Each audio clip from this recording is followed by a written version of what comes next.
بسم اللہ الرحمن الرحیم۔ السلام علیکم۔ سورہ نساء کی آیت نمبر 11، اس کا ترجمہ اور تفسیر تھوڑی سی کل میں نے آپ کے ساتھ بیان کی تھی۔ انشاءاللہ آج باقی میں اس کے حصوں کا آپ کو ڈیٹیل کے ساتھ بتاؤں گی، اور چند ایک احادیث شریف ہیں وہ بھی میں آپ کو سناتی ہوں۔ اور اس سے پہلے بتانا چاہوں گی، نبی کریم صلی اللہ علیہ وآلہ وسلم نے حضرت جبرائیل علیہ السلام سے فرمایا کہ میں چاہتا ہوں کہ آپ میرے پاس کچھ دیر رکا کریں، مجھے آپ سے سننا اور آپ کے ساتھ ٹائم سپینڈ کرنا اچھا لگتا ہے۔ تو حضرت جبرائیل علیہ السلام نے فرمایا کہ میں اپنی مرضی سے کچھ بھی نہیں کر سکتا، نہ اپنی مرضی سے میں کوئی بات کر سکتا ہوں اور نہ اپنی مرضی سے آپ کے پاس آ سکتا ہوں۔ اس سے یہ ثابت ہوا کہ احادیث کا درجہ کیا ہے، اور نبی کریم صلی اللہ علیہ وسلم نے جو کچھ فرمایا ہوا ہے وہ سب اللہ کی طرف سے ہے، یہ چیز ہے۔ اچھا، جب سورہ نساء کی آیت نمبر 11 نازل ہوئی تو کچھ لوگوں نے اعتراض کیا کہ عورتوں کا حصہ پراپرٹی میں کیسے ہو سکتا ہے، آدھی پراپرٹی بیٹی کے نام کیسے ہو سکتی ہے، اگر 2 بیٹیاں ہیں تو ان کا 2/3 حصہ کیسے ہو سکتا ہے، یہ سب کچھ۔ کیونکہ عورتیں نہ تو جنگ کرتی ہیں، نہ ان کو گھوڑوں کی ضرورت ہے، نہ گھوڑ سواری کر سکتی ہیں، اور نہ ان کے پاس زمینیں وغیرہ یہ سب کچھ ہے نا ہونے چاہیے۔ لڑکیوں کو کیوں حصے دار بنایا گیا ہے؟ لیکن اللہ تعالیٰ نے ہم کمزور مخلوق کو اللہ تعالیٰ نے درجہ دینا تھا، کیونکہ جو زمانہ جاہلیت میں ہوتا رہا ہے اللہ تعالیٰ نے ہم لوگوں کو اس سے بچانا تھا، اس لیے اللہ تعالیٰ نے سب کے حصے مقرر کر دیے۔ پھر ان لوگوں نے کہا کہ بچوں کو بھی پراپرٹی میں حصے کا حقدار کر دیا گیا ہے، حالانکہ عورتیں، بچے اور یہ نہ تو یہ لوگ جنگ کر سکتے ہیں، نہ مال غنیمت میں ان کا حصہ ہے، تو پھر یہ کیوں پراپرٹی میں کیوں ان کا حصہ ہوگا؟ تو کچھ صحابہ نے کہا کہ ایسا کرو، اس حکم پر خاموش ہو جاؤ، ہو سکتا ہے نبی پاک صلی اللہ علیہ وسلم اس کو بھول جائے، یا ہم ان کی بارگاہ میں عرض کریں گے کہ وہ ان احکام میں تھوڑی ہمیں چھوٹ دے دے، ان کو تبدیل کر دے۔ لیکن آپ علیہ السلام ان کو تبدیل تھوڑی کر سکتے تھے، یہ تو اللہ تعالیٰ کے احکامات تھے، ان میں کیسے رد و بدل یا تبدیلی ہو سکتی تھی؟ تو یہ کچھ ان لوگوں نے کیا۔ یہ لوگ زمانے جاہلیت میں بھی ایسا ہی کیا کرتے تھے کہ میراث صرف اسی کو حصہ دیتے تھے جو جنگ کرنے کے قابل ہوتا تھا، ورنہ نہیں۔ اور اس سے پہلے وہ لوگ سب سے بڑے بیٹے کو، اور بڑے بیٹے کے بعد اس سے جو چھوٹا بیٹا ہوتا نا، پھر وہ ہم یہ کہہ سکتے کہ وہ کیز جو چابیاں ہوتی ہیں وہ اس کو دے دی جاتی تھی، اور وہ پراپرٹی اور جانور وغیرہ سارے ان کو دے دیے جاتے تھے۔ اور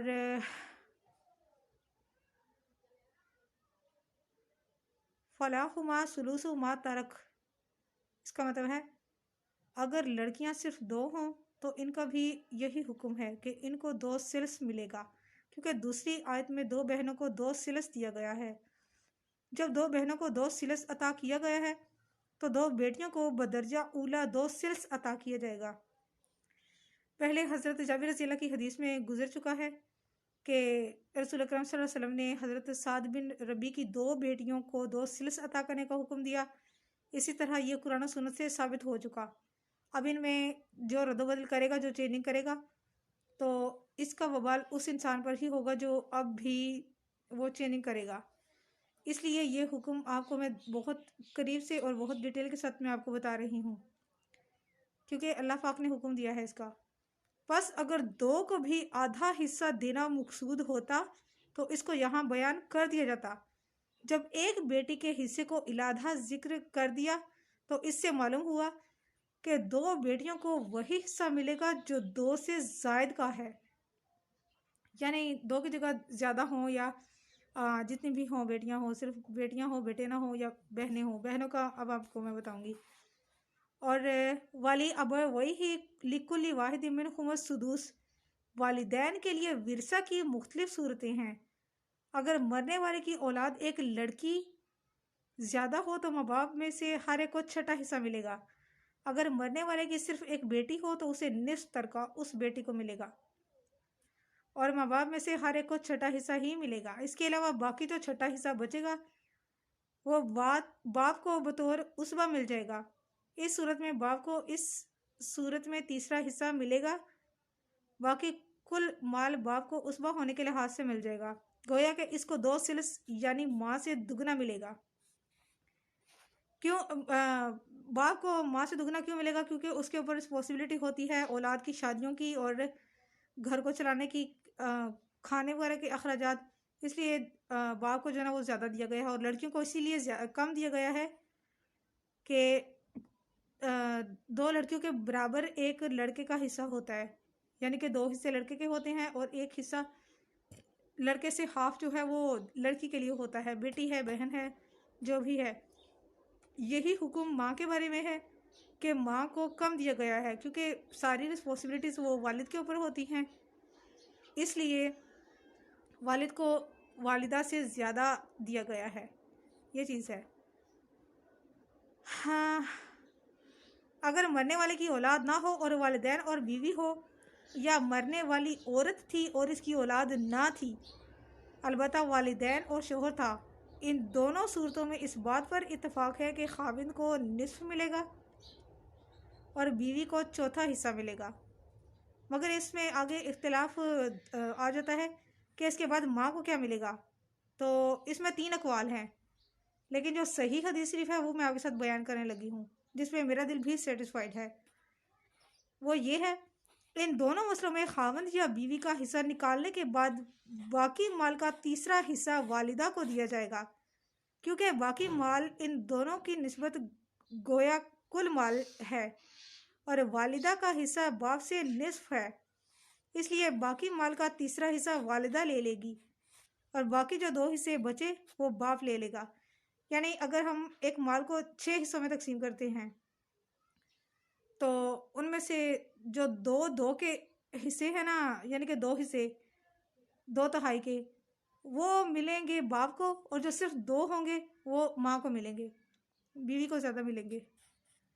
کیونکہ وہ بیوی ہے نا، یہ چیز ہے۔ حضرت کیونکہ والدہ کا حصہ باپ سے نصف ہے، اور یہ بہت سے صحابہ کرام رضی اللہ رضوان اللہ علیہم سے مروی ہے، یہ صحیح حدیث ہے، اس لیے میں نے آپ کے ساتھ یہ بیان کی ہے، باقی مرفوع ضعیف اور وہ احادیث ہیں، اس لیے یہی بیان کرنا بہتر تھا، کیونکہ ائمہ کرام اور شیخین کرام اور محدثین کرام کی بکس ہیں جو ان میں بھی زیادہ تر یہی حدیث وارد ہے، اس لیے یہ چیز ہے۔ آگے ہے، اگر کل مال کے 12 حصے کیے جائیں تو اس کی بیوی کو 3 حصے ملیں گے،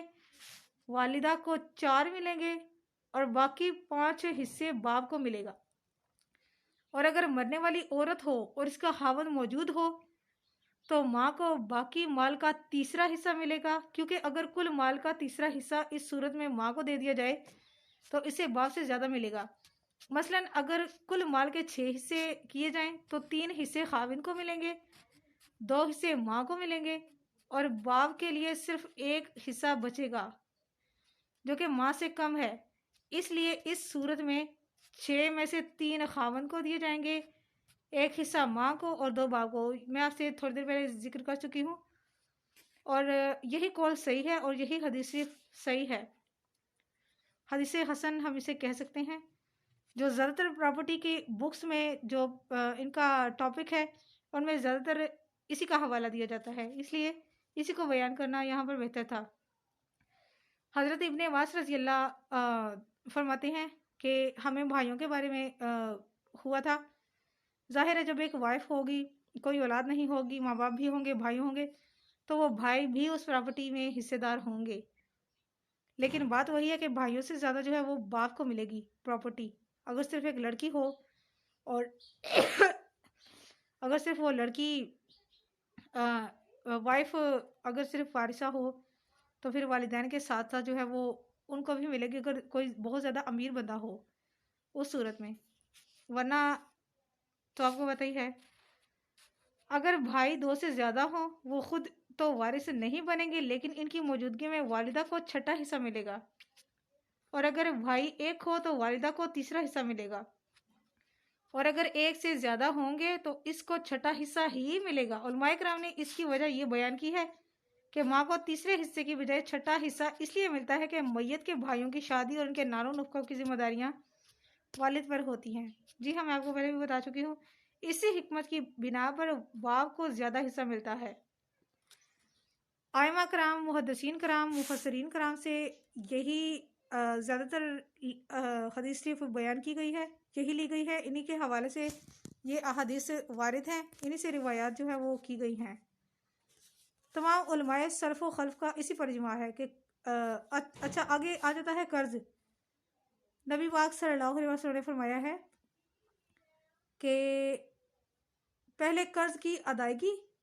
بعد میں وصیت کا جو ہے وہ تم لوگوں نے کام کرنا ہے۔ پہلے قرض کی ادائیگی کا کرنا ہے، کیونکہ اس کا قبر میں بھی اور روز محشر میں اس کا سوال ہوگا، اور یہ میت کے لیے صحیح نہیں ہوتا۔ وہ کچھ قرضہ چھوڑ جاتا ہے اور گھر والوں کو پتہ نہ ہو یا کچھ اس طرح کر کے، کیونکہ ہم لوگوں نے ایسا کیا تھا کہ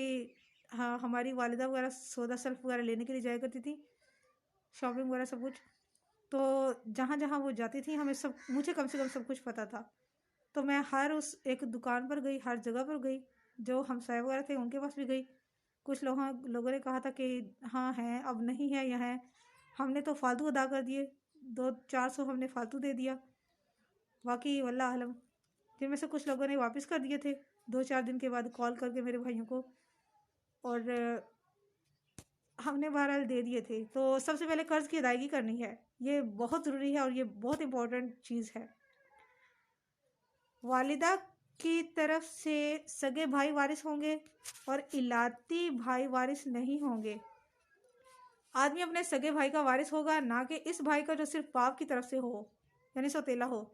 یہ حدیث صرف حضرت حارث رضی اللہ سے مروی ہے، اور بعض محدثین نے اس پر جرح کی ہے، لیکن جو یہاں پر راوی مذکور ہیں حضرت حارث رضی اللہ، یہ بہت بڑے محدث اور بہت بڑے اس علم کے ماہرین میں سے تھے، ایکسپرٹ تھے، اس لیے ہم لوگ انہی کو وہ کریں گے، انہی کا پوائنٹ ہم لوگ پک کریں گے۔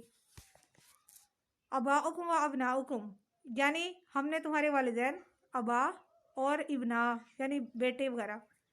کے لیے حصہ مقرر کیا ہے، اور اصلی میراث میں سب میں برابری کر دی ہے۔ یہ اس کے خلاف ہے جو دور جاہلیت میں تھا، اور یہ اس کے خلاف ہے جو ابتدائی اسلام میں تھا۔ ابتدائی اسلام میں بھی مال اولاد کو مل جاتا تھا، اور ماں باپ کو اس صورت میں بطور صرف وصیت ہی کچھ ملتا تھا، ورنہ نہیں، جیسا کہ حضرت ابن عباس رضی اللہ کا بیان ہے۔ اب یہ منسوخ کر کے ان دونوں کے علیحدہ علیحدہ حصہ مقرر کر دیا گیا ہے، کیونکہ بعض اوقات انسان کو باپ کی طرف سے دنیاوی یا اخروی نفع حاصل ہوتا ہے جو اسے بیٹے سے حاصل نہیں ہوتا، اور کبھی اس کے برعکس ہوتا ہے۔ اس لیے اللہ تعالیٰ فرماتا ہے کہ تمہیں معلوم نہیں کہ تمہیں کون نفع دینے میں زیادہ وہ ہے، کس سے، یعنی کہ دنیاوی اور اخروی، یعنی جو دنیا میں آپ کے لیے دعائے مغفرت کرے، ان میں سے آپ کے لیے بیٹے آپ کے زیادہ امپورٹنٹ ہے، آپ کے بھائی یا آپ کے والدین میں سے۔ یہ تو صرف اللہ کو پتا ہے کہ کون کس کے لیے زیادہ خاص ہے اور کون کس کے لیے زیادہ نفع بخش ہے، کیونکہ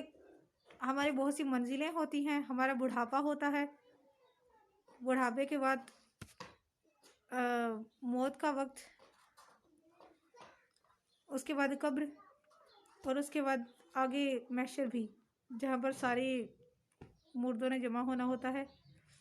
وہاں پر وہ ہمارے لیے یعنی اپنی اولاد کی طرف سے ایصال ثواب، ہوا وہ پاک کلام میں سے ہو، صدقات میں سے ہو، یا جس چیز میں سے بھی مرضی ہو، اس کا وہ لوگ ویٹ کر رہے ہوتے ہیں، اور وہ ان کے لیے بہت امپورٹنٹ چیز ہوتی ہے۔ تب انسان کا دنیا سے سب کچھ منقطع ہو جاتا ہے، صرف ایک یہ چیز رہ جاتی ہے، ان کو وہ چاہیے ہوتی ہے۔ برائے مہربانی صدقہ جاری کی نیت سے اس پوسٹ کو شیئر کیجیے گا، جزاک اللہ خیر.